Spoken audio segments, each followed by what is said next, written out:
Hello and welcome. Alan Plum here again with a little more from Shed Engineering, and today we've got a small restoration project. Now this started with quite a wide plank of mahogany that I came across on an asbestos demolition survey and was once part of a bench, and obviously this needed to be cut down to size first. Now even though I'm reasonably proficient with a handsaw, an accurate cut is important, and it also makes things a lot easier. So I'm using a guide just made from scraps that I know is 90 degrees, and that just makes sure that I'm cutting as near vertical as possible. As you can see, one edge is rounded over, so both edges then needed planing down. Now this is a project for a friend of mine. You've heard me mention him before, Mike, and many years ago he came across a station platform sign in an antique shop, and I think it's one of the signs that used to be on the back of station benches. But sadly one day it fell over, and even though it fell flat onto carpet, it broke in two, which is not surprising with cast iron. It's very brittle. And obviously he was very cross about this because he'd had it for many years, and it had survived many moves around the country with him. Until 1923 the station was known as Kimberley, but this was changed to Kimberley Park during the grouping to avoid confusion with the Kimberley station in Nottinghamshire. And without giving it too much thought, I offered to mount it in some way. Now I suppose it could have been welded, but I think that would have been quite a specialised job. And when I got it home, what struck me was the actual length and the weight. And then I laid it on a flat worktop, and worse still, I found out that it was slightly twisted or warped. So that made it almost impossible just to screw or glue to a flat piece of timber or wood. So in other words, if you held one part down firm, you couldn't get the actual crack to line up. And if you got the cracked edges somewhere close and got them to line up as closely as possible, then there was an unsightly gap somewhere around the edge. So to allow for the twist, it looked as if I would have to use some kind of thick mastic adhesive. But then using a thick mastic, that would then show around the edge again. So it was not as simple as just, sticking it onto a plank of wood. Now if you've got a table saw and a planer thicknesser, then getting a plank of wood like this straight and flat is a reasonably easy process. But if you're just working with hand tools, then as you can see, it's quite a lengthy process. It would have been a lot easier if I had a long jack plane to get a long flat surface. With my small plane, then obviously you get undulations, and that's why I've been using the spirit level to check that I've got it as flat as possible. After planing, then we need to sand the edge, and it's very easy to round it over. So again, I'm using the guide so that the sandpaper is kept as close as possible to 90 degrees, so we get a nice crisp edge. So after perhaps an hour, we turned it over and started on the other edge. Here you can see some slide out supports. When I made the bench, I decided to put these in because I'd had trouble with long lengths before, and as you can see, that works very well, that I can support the plank all the way down using those pull out supports.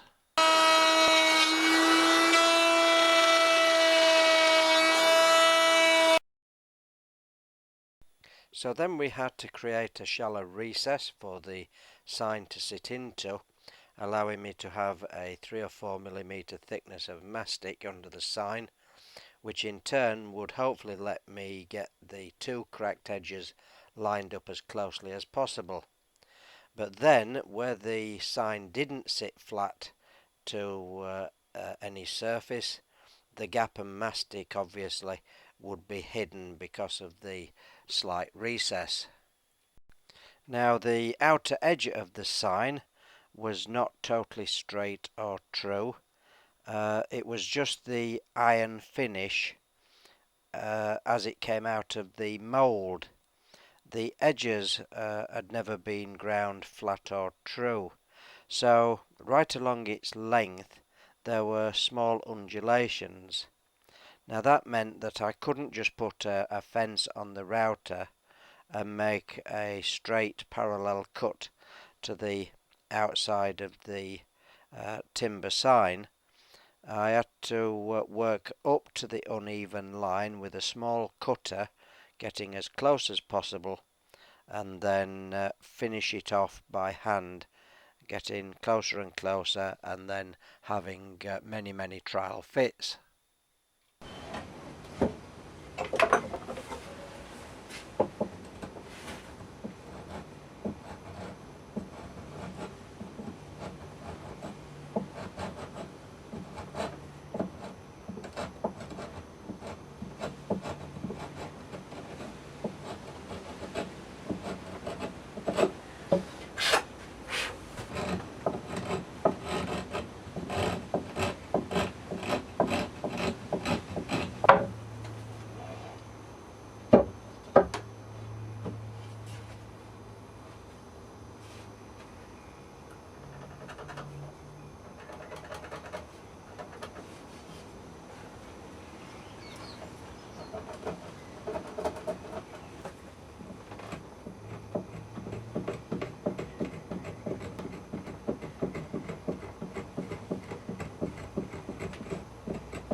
The back of the cast iron sign was also a little bit uneven, and so in places I had to deepen the recess, and that's what I'm doing there.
And obviously the recess would also support the weight of the sign, meaning that the mastic was not taking any weight as such. The mastic was just providing a bed or support, so the two broken edges would hopefully line up together. But we eventually got there, and then it was a matter of marking it and cutting it to shape. And that needed filing and sanding. Now anybody who's tried to sand end grain of timber will also know that that's quite a laborious task as well. And then it was a matter of running the router down the outside edges to round them over.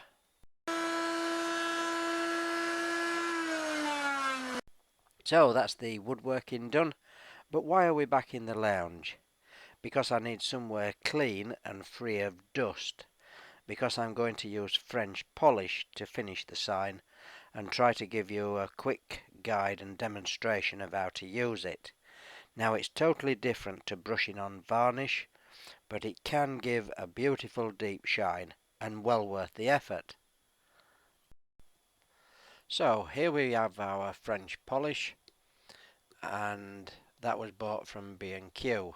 You then need a lint-free cloth with cotton wool inside. Now I hadn't got any cotton wool, so I'm using these makeup pads which have got a layer of cotton wool in them. What it is just getting something absorbent inside your cloth, which is called a rubber, to absorb the French polish and act as a reservoir. Now the solvent you use for French polish is methylated spirits, and it's the methylated spirits that evaporate so quickly that make it so quick drying. So dampen your rubber with methylated spirits and then soak your rubber with French polish. Now I'm actually rushing it here, and rather than getting my rubber well soaked in French polish, I'm making quite a mess of it in actual fact, trying to get too much on before it's had a chance to soak in. But once it has soaked in, it's just a matter of wiping it on, and it's actually very simple just to wipe onto the surface. Now the main thing you need to know about French polish is that it is very, very quick drying, and I'll try and demonstrate that further in a moment. But on a nice warm day it can dry in 15 or 20 seconds. So you don't want to go over the same area. That'll be extremely tacky.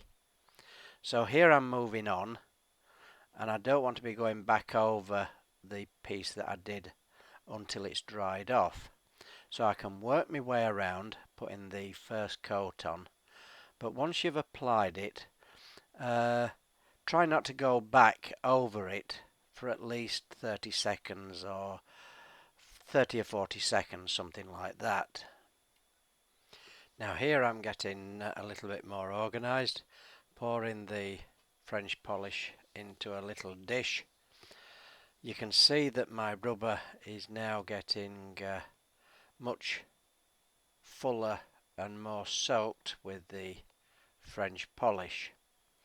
So it's just a matter of wiping it on the surface. But once you've wiped it on, try not to spend too long in the same area, because, as I say, it'll soon go tacky, and if you go back too soon, it'll start to drag. So there I am, just wiping it on and then moving down, wiping it on and moving down. Now the idea is that you're putting on coat after coat after coat after coat, and that is what's building up the depth of shine, because it gradually fills in the grain and builds up the thickness of polish. Now here I've probably put 3 coats on, because the time it takes to go all the way around the edge of the sign, it's then dry and you can virtually start again and follow around. Now after about 3 coats, then it will start to get tacky and you will need to let it dry off and harden up a little bit.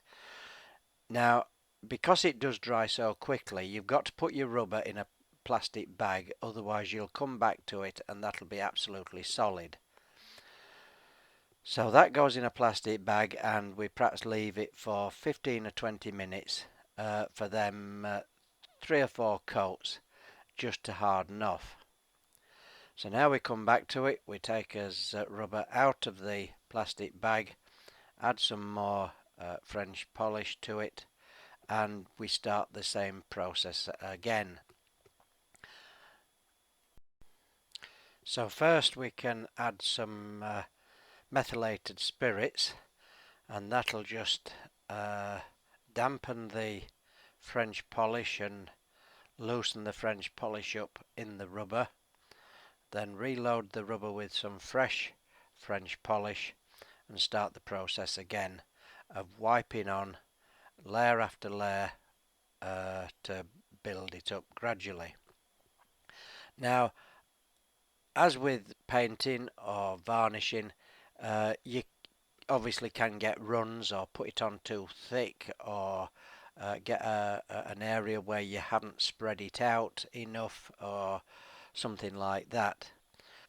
Well, all you do in a situation like that is put plenty of methylated spirits on your rubber, and because the methylated spirits is a solvent, it will soften the French polish, and you can basically sort of soften it and smooth it out again. So whereas you would have a drip of paint or a run of paint, imagine that you could reverse the process and soften it and smooth it out. Well, with French polish, that's what you can actually do. You could actually get a rag full of methylated spirits and simply wash it off and just keep wiping it and wiping it, and you'd be taking layer after layer of French polish off, basically reversing the process. So, as I say, don't be worried if you did make a mistake. You can just, as I say, put plenty of methylated spirits on, and that will loosen it up, and you can just wipe it down until you get a nice smooth surface again. So each time I'll probably go round the sign 3 times, which is like putting 3 or 4 coats on, and here I've probably done that 5 or 6 times. So we could easily have 15 or 18 coats of polish on. At that point you need to get some very fine steel wool and go over it with steel wool and just start to knock it back, and you'll be taking the top surface off but leaving the French polish deep down into the grain.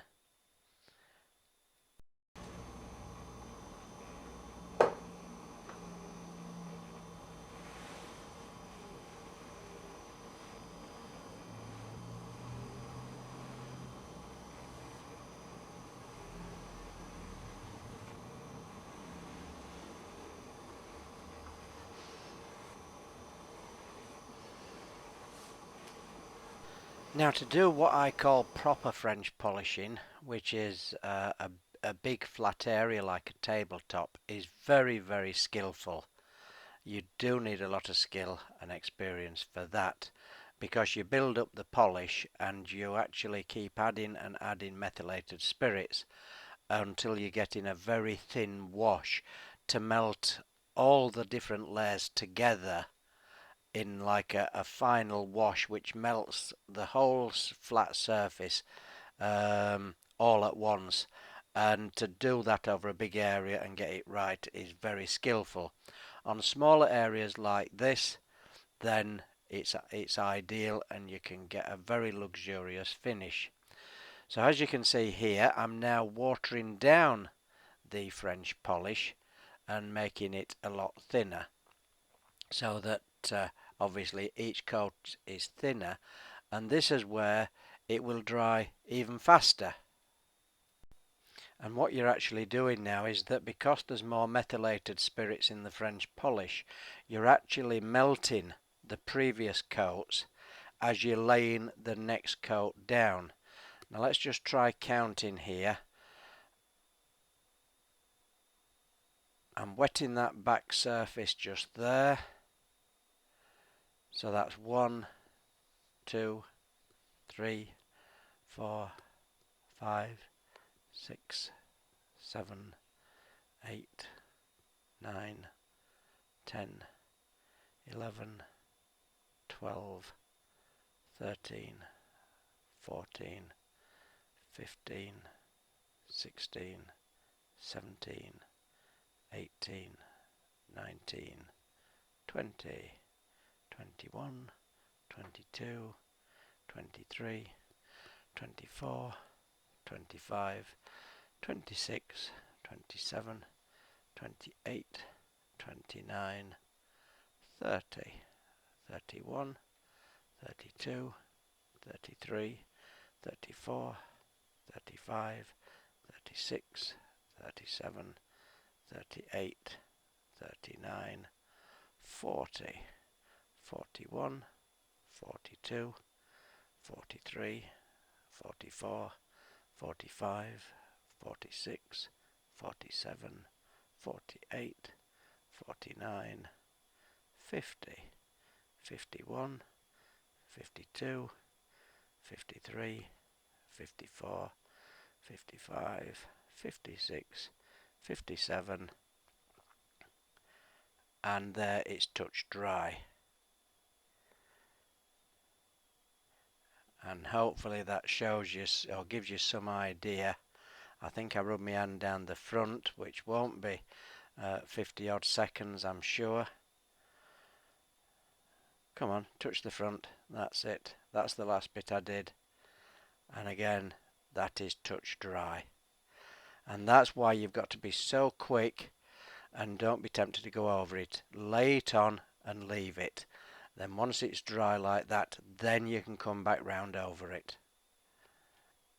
Now I think I went over it with wire wool at least 3 times and then built it back up to get a real depth to it. The grain on the mahogany was actually quite open and it soaked quite a lot in, but obviously it had been in a hospital environment for many years, so it was very well seasoned in actual fact, so that's probably why so much soaked in. Is that a little thumbprint I can see there, or is that just a reflection off the tub? If you did get a thumbprint when it's soft and you get a finger mark, you could soon get a finger mark if you touched it. Again, just wipe over it with some methylated spirits, and you would soon get rid of the finger mark. So yeah, here we're just demonstrating again. This is obviously to further stage because you can see how the depth has built up. So again, it's not a vicious rub down, it's gently stroking it. You've got to be very careful you don't take a lot of polish off the edges, because obviously you're putting more pressure on the edge and then it would take a long time to build it back up again. So you've got to be quite gentle on the way you approach this, and as you can see, I'm just trying to wipe along the flat surface and take some of the surface material off, leaving the polish deep down into the grain. Make sure you remove all the dust and debris, because obviously you'll just pick that up on your rubber, and you've really got to back off and start again. You'd have to rub it down with steel wool and start building the surface up again, but that's the same with any kind of paint or varnishing job. So there we just brush it off, get rid of everything, and continue the process. Now I reckon it probably had, if I said 40 or 50 coats, then that'd be an understatement for definite. This was over probably a good week and a half that I spent just gradually building it up and building it up, rubbing it back and building it up. Now, unfortunately, as we got to the end, I put the final coat on, which was thinned down even more, and I thought, oh, it's a lovely, glorious day outside. Let me just take it outside and lay it in the, open air, and it can dry off nicely. Now, the sun came round, and the sun started. It was in the shade to start off with, but the sun came round over the next half an hour or so, and was blaring down on it quite hard. And of course, I'd forgotten all about it. I'd left it out there. Went out an hour and a half later, and I was mortified. Absolutely, utterly mortified. There were little bubbles right across the surface. So I had no choice but to get the wire wool out and rub it back a long, long way and start again building the polish up. But with a little bit of perseverance, we got there in the end. Unfortunately, it seems that I only took 2 photographs of the finished item, but there we go. So I hope you found something of interest there, something a little bit different. If you do subscribe and you want updates and notifications, then remember to click the little cogwheel next to the subscribe banner. And as always, many thanks for watching.